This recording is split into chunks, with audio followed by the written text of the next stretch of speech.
Welcome to the Land, your bet sports betting podcast. Josh Lander coming to you here with 5 picks for Monday's 5-game slate in the NBA. I'm also going to run through how we did here with you guys on a very profitable 6-2 weekend picking NBA games, even though I was traveling all over the place and had to struggle to get these out as early as I could. But let's look at how we did real quick, because I'm pretty happy with the 6-2 weekend amidst all of the craziness this past holiday week. Triple J went under 19.5 points there on Sunday, and Trae Young went over 24.5 to get us to 2-0 on Sunday. Only got the couple picks out to you guys, but like to keep it undefeated, right? No, all units won, nothing lost there. And then on Saturday, we had Anthony Davis go over his 2.5 assists. We missed the little baby ladder, but we still ended up with 0.6 units if you followed along with the bankroll management on that one. And then Jalen Johnson was very frustrating if you tailed that one. 8 points in 8 minutes before getting hurt and then going down and not coming back, so we couldn't get our over 14.5 points. It was a great look and a great read, and it was very much so on target to hit until that obviously he left the game. We hope he comes back soon. Joval went under 10.5 boards in that game. Felt really good about Joval continuing to struggle to get double-digit boards that consistently on this team. And then Boston, Orlando, we talked about how Orlando was not getting the respect that they deserve for some reason, so we'll continue to take them, especially when they're home dogs where they just cover like machines. Ausar Thompson, another brutal beat where he had 9 rebounds and assists at the half. We needed 3 more in the second half. He played 13 minutes, just didn't get a single rebound or assist the rest of the game. Really didn't fill up a single stat outside of that after the first half really anymore for Ausar. We're going to stay off the rook a little bit moving forward, but we'll come back when maybe his props drop a little bit because the value has gone. Derek White, under 5.5 assists. We got some extra love on that one because Drew Holiday was out, so it was a little bit high for him. A nice, easy under on the assist there. Like I said, 6-2 on the weekend. Moving forward on the weekends now, we are 11-5 plus 3.55 units. As you know, I need to bring you these videos on the weekends because my regular show with Nate Weitzer, the Coast to Coast podcast, where we bring you 8 picks each and every weekday, we don't do that on the weekends, so I make sure to get those out to you on this podcast, as well as some early bets because it's Sunday night as I'm recording this for you, getting ahead of all that Monday stuff for you. So real quick, 109 and 86 on the year, 30.55 units in the green. So make sure you are tailing along and liking and subscribing to that page because Nate and I do some really, really great work when we're able to confer together and the like. But we move along because we just want more. We're not satisfied. So let's go ahead and get into our first best bet. And you're probably thinking to yourself, if you're watching this on YouTube, why are you fading Nikola Jokic? That's what dumb people do. I'm sorry, but not in this case. We're going under 10.5 assists for Jokic. All the love in the world, Joker, but not 10.5 assists in this one for you. He's gone under this in his last 5 versus the Clips, and this is a big deal. The Clippers are the team that he's played the last 5 times. It's the same roster. Still got Ivica out there. Zubac doing his best on Jokic, which is as good as he can do, but it's been enough to keep him down in the assist column, especially 8 assists per game in the last 5. And like I said, has not gotten the 11 in a single one yet against this squad. The Clippers are allowing the 7th fewest assists per game on the season. They limit teams to the 5th worst field goal percentage as well. And that's a huge reason why you're not going to get so many assists against this team. They do limit potential assists really, really well, but they also just don't give anything easy up on defense. Ty Lue, a masterful defensive coach. And that's a huge reason why other teams are not able to get assists at such a high rate. The second leg of a back-to-back tonight for Nikola, and it's a big deal because he played in that San Antonio game that they won by 12, 132-120, but that game was played at 105 pace. The Spurs ran him completely ragged. He had a very impressive line, still failed to go over the 10.5 assists, by the way, only had 9 in that one. But very impressive, 34 points, 13 boards for Nikola, and that was all in about 35 minutes. And that's why I think 35 minutes of a pace played at 105 for this man, whose usage rate was up above 30% in this game, actually closer to 35% in this game. That's not a good sign for a dude they're going to rely on to the same degree against the Clippers, who are figuring things out big time and have certainly gotten better on offense while really maintaining their defense even after the Harden trade. So I'm continuing to believe in this Clippers defense, which, like I said, limits assists, but they also limit potential assists. Last year, when Joker played this team, really the last 4 times he's played this team, he's been limited to about 12.9 potential assists against them. Even worse than that for most of these games, actually about 11.9 in the last 8 games that he's played. And as we know, Jamal Murray has not been around for any of those. He only is at about 12.9. That's where the 12.9 assists potential assists comes into play. So you need him to get 11 assists, and he's only averaging 13 potential assists right now. Don't expect his team to have that high of a field goal percentage against this Clippers defense. Like I just mentioned, 11 seems way too high. And that's why this is my favorite bet of the night, is that this is just not what Joker does anymore. And not that he can't do it anymore. It's just in this instance, again, in this matchup without Jamal Murray, who he does get more assists without him, but just barely. And it's more his assist percentage is what's important. And that's what's up with Jamal Murray in the game, is that he's more efficient with his assists because he's got such an amazing, second fiddle playing his duo with him. So we're going under for Jokic, 11 assists in the first bet. Second one, we're going back to AD. If you've tailed over the weekend, we hit on his assists at 2.5. Let's go to his blocks in this one against JoJo Embiid and the 76ers. So it might seem counterintuitive, but it's not, I promise. So let's do a little ladder as well. Over 1.5 blocks is bad juice, minus 185 on DraftKings, but I like that bet so much, I'm going to take it. And I'm going to hit the 3+ blocks on DraftKings as well. I already did hit it because I'm getting to it a little bit early. Like I said, the 3+ blocks is plus 140 on DraftKings. So I'm going to go ahead and take that as well. There's some reasoning here. These guys, I hope you would hope so, right? That's why I'm bringing you this pick. He's gone over in his last 4 versus JoJo. And like the reasoning is he plays a lot of minutes. He plays down low the majority of the game. Philly attempts a lot of field goals around the rim. It's really that simple. And obviously Philly attempts a lot of field goals around the rim because JoJo Embiid attempts a lot of field goals around the rim. But so do other guys. Tobias Harris also getting to the rim. Maxey is really a 3 and or drive guy basically to the rim. And then everywhere else, when D'Anthony Melton's in there, a bit more of a shooter, but Kelly Oubre was also getting to the rim. That's helpful for those stats. At any rate, because there's going to be so many shots taken where Anthony Davis is going to be predominantly hanging out down low around the rim, primary defender on Joel as pretty often, but I'm sure that they'll look to be able to switch him off every now and again, as he would prefer, and they would prefer him to be more of the free safety of the defense than the anchor who has to really bang bodies with a guy like Joel Embiid, which is not fun for anybody. So with that in mind, there's a reason that I think those are the reasons, I should say, that he has gone over in his last 4 against Joel Embiid teams. He's gone over in his last 6 against this squad in general in terms of the 76ers, but I don't trust that information quite as much because I really just want to know what it's like for him when he's playing in a game that Joel is in, because Joel is such a strong force, and that will impact the game that way. The effect that it has on AD is, like I said, he has to play down low. He has to play more minutes. And as a result, he's able to have those block opportunities, which are just as important, so that he can go ahead and get us those blocks. And this one, over 1.5. And then let's take 3+ as well for 0.3 units, just to be clear, so that you can go ahead and get a little ladder on that one. All right. Third bet here. My mouse stopped working. We're going to some sides for the next 2 bets. So the third bet here is New Orleans. The Pellies are at Utah, and I'm taking them as favorites on the road, minus 3.5. Zion is back. They just lost this game to Utah without Zion, and the differences of the impact of Zion when he's on the floor, off the floor, they become pretty obvious for this Pelicans team. And one of the reasons they become so obvious is because he's playing so well with Brandon Ingram. Huge for them. The one of the reasons that you didn't really see that big of a difference between this team when they had Zion and when they didn't, to be honest, is because of the fact that Brandon Ingram is their second most important player, and they were not playing well together. That has not been the case over the course of their last 5 that they played together, and that is why I'm really banking on them overtaking Utah by more than the 3.5 here in a game that I don't think that the value is correctly placed on the Pellies, because I think Utah is getting a little bit too much love due to the fact that Zion and Brandon Ingram haven't been great up to the last 5 games, and the fact that Utah just beat them. So in the first 8 games, Zion and Brandon Ingram were a minus 8.8 net rating on the floor together through those first 8 games. In the last 5 that they played together, they're up to a 27.8 net rating in 60 minutes on the floor together.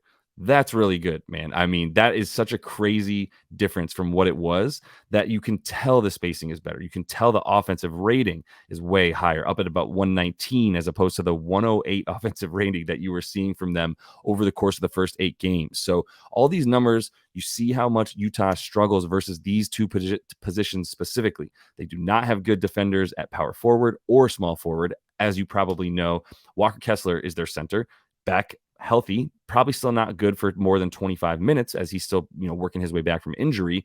Played 21 minutes in his first game back coming off the bench. So maybe there's a little bit of an uptick there, and maybe Utah's a little bit better against centers, and you want to go ahead and fade Jonas Valanciunas on this Pelicans team, but not either of these guys in terms of Ingram and Zion. These two guys I think should have some good success in this one, and that's a huge reason for why they're going to go ahead and win and get that revenge game on this Utah Jazz squad, winning by 4 points for sure. So fourth bet, we've got the Lakers, we've got the 76ers.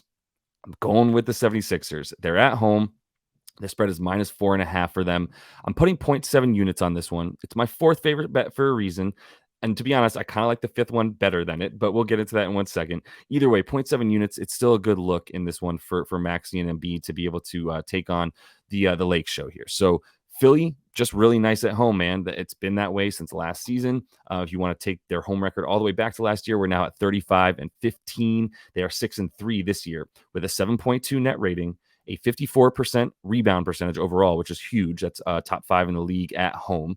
And that's what you're really looking for here is who's winning the battle down low, who's winning the easy points battle in terms of fast breaking as well. And LA was fast breaking a decent amount, and that has kind of dwindled. They've started to fail to get back on defense as well, and that's why Philly should be able to take advantage of them in that category. They're 4th in fast break points. They are 7, and right now the Lakers are 17th in limiting fast break points. Not going to be good enough against this Philly team who does leak out a bit more at home. They play faster at home for a reason.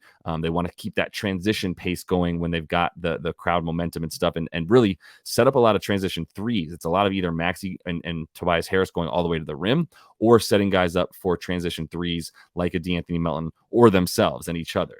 So I think that's still going to be there for them. They are 8th in points in the paint. Obviously, always going to be in the top 10 with Joel Embiid as your center. And right now, LA is 17th in defending the paint. And a huge reason of that is all they have is AD, which is another reason I kind of like going for the blocks with him, because the usage of the need for him to defend the paint and to defend the rim is just going to be there above all else. There's nobody else to do it, essentially. So the edge in those key areas around the rim, Joel's defense around the rim should also be crucial. I kind of liked AD 23.5 points and maybe going over that because it's pretty low. For him to get 24, he's gotten 31 in his last 2 against Joel Embiid and the 76ers, but it's not a great sort of scenario or situation. Like I don't love having to bet on someone to score a lot down low against Joel Embiid, who has the best field goal percentage defensively, defensive field goal percentage in the paint, in the non-restricted area, I should say, but in the restricted area as well. He's still top 10 in terms of limiting field goal percentage, because you can split like right under the basket versus 5 to 9 feet outside the basket, inside the paint. But anyway, we're splitting hairs here because this Philly team continues to play really well against good teams. Now, this has been a brutal stretch, and this is my final point for this game. I really think they need this game. They have this brutal road trip coming up. I do think they have some potential to blow out the Lakers, to be honest, if they can keep get the fast break points up. So in this one, I think Philly goes all out. I think this is a big try hard game for them. We saw them in their last look. They've got a brutal stretch that they've been through and coming up as well. Away games that they've played recently. Atlanta, Brooklyn, Cleveland, Minnesota, OKC. Then they've got the Pellies on the road, and then they've got Boston on the road again. They really need this one. They're 3-2 in their last 5, and it's not a place that they want to have to find themselves is like coming into Boston having lost like 3 of 4, let's say, if they're not able to pick this game up. I just think it's a really important spot for them at home, and they're going to bring it with a good rest, not advantage, but they're well rested at this point at home coming off of that road trip, like I said. So let's finish things off here with a pretty big same game parlay to get us to about plus 144 on DraftKings. And this is from the Portland and Indiana Pacers game. So the same game parlay is Bruce Brown 2+ assists, Miles Turner 5+ rebounds, Indiana money line, and Indiana to get over 120.5 points for their team total. Once again, Bruce Brown 2+ assists, Miles Turner 5+ boards, Indy money line, and Indy over 120.5 team total. Let's go into a few things here. There's a lot of conservative bets being made in one game where I'm like, look, I'm scared of the blowout. I'm scared of, I think it's going to be a blowout, to be honest. Like, I'm not scared of a 10-point victory. It's up at 12, probably going to be closer to 13 by the time you guys are watching this video for the Pacers over the Blazers, who will be on the second leg of a back-to-back. after hanging around and only losing to the Bucks by 6 in impressive fashion, they're still not going to necessarily have the legs, I don't think, against the fastest team that we've seen maybe ever in this Pacers squad moving forward. So Bruce Brown to get 2+ assists. He's done that in 8 of his last 10. There's something there as well, because he did not get he did not hit 2+ assists in his first 5 games, or over 2.5, I should say, as well. So the change that we saw was Bruce Brown, a few more minutes per game as well, up to the second most after Tyrese Halliburton. Bruce Brown usage up. Bruce Brown transition up as well. Like, no more passing off of defensive rebounds, Bruce Brown. It's get it and go and be the point in that fast break as much as you can, rather than just sort of acquiesce to Tyrese Halliburton and allow him to run the point in transition every time. Bruce scores a ton of his points and gets a ton of assists in transition. He averages 2 assists per game in transition this season, and that's after not really assisting at all in the first 5 games of his career here in Indy, like I said, this season. So Portland allows the second most assists per game to the shooting guard position. They allow the 5th most rebounds per game to centers. So both of those things really helpful for the Bruce Brown assists. Also, Miles Turner 5+ boards, which we can talk about as well now. 5+ boards in 11 of 13 games this season. Like I said, the 5th most rebounds per game allowed to centers, because he's going up against our boy DeAndre Ayton, dominating with his 0.5 free throw attempts per game that he's dominating with, and the fact that he's just allowing other centers to get rebounds to the tune of the 5th most in the league, like I said. So not really dominating the paint at all, just continuing along with those baby hooks and little soft jumpers that get him to about 14 points a game. Kudos there, but that's not going to work in this one to limit Miles Turner's rebounds. I got one more slide here.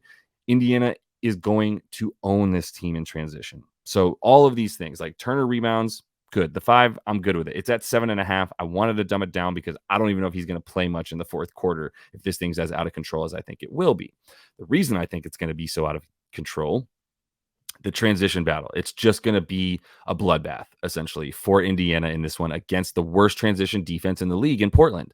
Indiana has 8 more fast break points per game in their wins. And so the fact that they're just going to be blowing through this team and getting fast break points is pretty helpful to intuitive to say they're going to win, because they're going to be getting fast break points. And they score 21 fast break points per game in their wins, as opposed to 13 per game in their losses. So it's a huge telling factor as to whether or not Indy is going to pull out a win, is can they get fast break points? And against this team, you can. Portland is giving up the most fast break points per game, 3rd most fast break points per game in the league. But just as importantly, they are giving up a 61% field goal percentage in fast break, which is good for dead last. They're allowing teams to score 56% of the time that they are in transition. So if you get on a fast break, you're going to score more than half the time on this team. And that is also good for dead last. So I think that's going to be where you see Indy kill them, is in this transition game. The as far as their team total goes, scoring 121 plus points, they've done that in 12 of 15 this season. The 3 games that they failed to score 120, and that's every game. I mean, that's insane. But the 3 games that they failed to score 121, they went under versus Chicago, versus Boston, versus Orlando. Boston and Orlando, 2 of the best defensive teams in the league. Chicago will just do everything they can to muck it up and use every nanosecond of the shot clock on their end to keep you from being able to get back and in transition. And that was one that Chicago was able to handle. Also, the Boston game, Tyrese Halliburton didn't even play, by the way. Should mention that. So that was a big reason for why they were unable to score the 121 in that game. Every other game, it's just lights out, fastest show on turf or on court, whatever the material is. You get the point I'm making here. And I think they're going to be very well suited to score another 121 against, like I said, the team that is worst at stopping what they do best, which is getting transition. So quick summary of these bets. We got 5 of them here for you. I only got 2 for you guys on the Sunday slate there in the video. So I really wanted to make sure I got you a few more picks here. Spent a lot of time on these on Sunday night so I could also get them out early. But we got Jokic under 10.5 assists, AD over 1.5 blocks with a little baby ladder, I should say, in the blocks to get 3+ as well for plus 140. New Orleans to handle Utah on the road, minus 3.5. And the Lakers to lose to Philly by more than 5 or more points there, as I got Philly minus 4.5. And the final bet there, the same game parlay on that Indiana Pacers game hosting the Blazers. Bruce Brown 2+ assists, Miles Turner 5+ boards, Indy's money line, and Indy to go over 120.5 points on their team total. And that is all the time that I have for you guys in this one. Continue to follow along. Appreciate all the new love and support that we're getting here. We do have a few more picks up on the Coast to Coast podcast on thelines.com's YouTube page. So make sure you check those out. I'm going to be running through them with you guys when I bring you tomorrow's video, which will be early for Tuesday's slate. So continue to like and subscribe. And until I see you next, happy betting.